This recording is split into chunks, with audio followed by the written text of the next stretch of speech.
All right, so I finally got a little bit of time to do this quick review.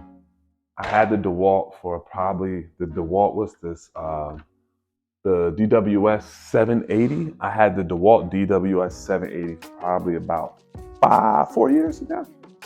4 years. This is great saw, no complaints. I got the walnut zero clearance throat plate on it, which works well. Again, no complaints. This thing works great. But for Christmas this past year, my wife, she got me the Festool Kapex. So took it upon myself to do a quick little, I wouldn't even say review, but a quick little versus of the two and what I do and don't like for each of them. It's not many things because they basically do the same functionality. I feel like the Kapex is just more of a statement tool, paying $1,600 for this versus $600 for this. So if you got the Kapex, it's more of saying I made it versus the Dewalt is just the workhorse. I've been using this saw for probably about 2 weeks now. And some of the major things that I noticed is dust collection and just the smoothness of cut. First difference is we're going to talk about space that it takes up. The Dewalt takes up a lot more space because it has this sliding function. It slides back. I'll show you. So with the Dewalt, it has this sliding function. So it needs all of this backspace in order to slide. So that makes it, it uses up a lot of space in my shop versus the Kapex. The Kapex has the same sliding abilities, but it doesn't take up any more needed space. I love that function about it. One thing is, I think, is the ergonomics of how you hold the saw. So this one you hold flat like that, while the Kapex has a weird way of holding it. You hold it that way. So it's just something to get used to. I think it's still, both work well. Let me show you how to bevel the old Dewalt saw. So in order to bevel the cut, you have to twist this, and then you're able to change the degree. But on the Festool, you twist these knobs right here. Hold on, let me take it out. So you're able to twist these, and then you're able to change the degree this way, which is a little different. They both get the job done. One's just a little more fancy. The depth stop. So the depth stop is, say you don't want to cut through the piece of wood that you're cutting. So for here, you flap this down, and then you're able to play with this one to adjust the depth stop so you can stop it.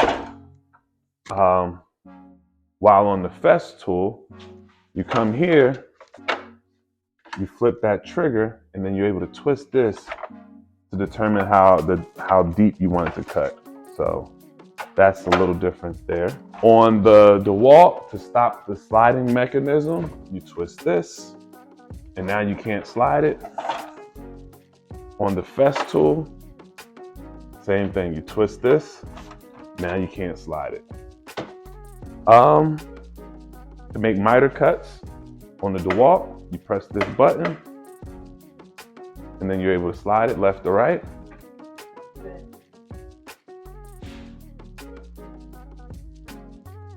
And then it also has positive stop marks.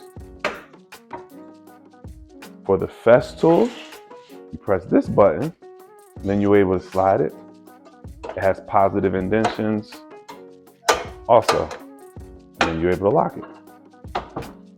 Also, for the precision line cutting, see that one, you'll see a shadow.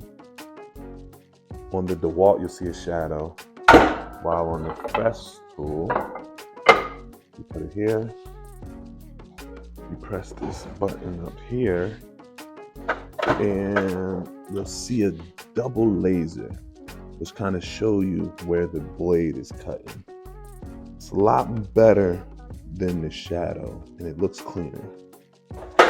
So just the little touches that makes the Festool a better piece of machinery versus the Dewalt DW780.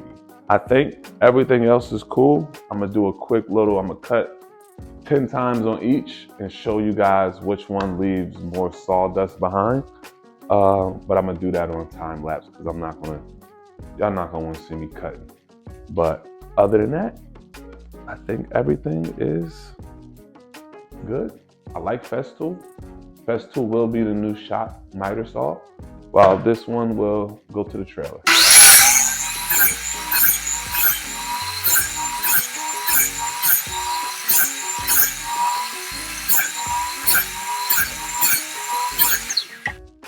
So this is all the sawdust around the saw after making 15 cuts.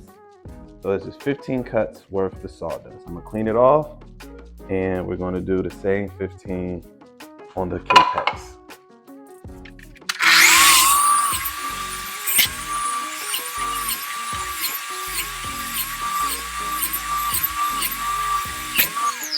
So this is the sawdust from the Kapex. I don't know, this is a good test. I gotta rewatch this video to see who had the most dust.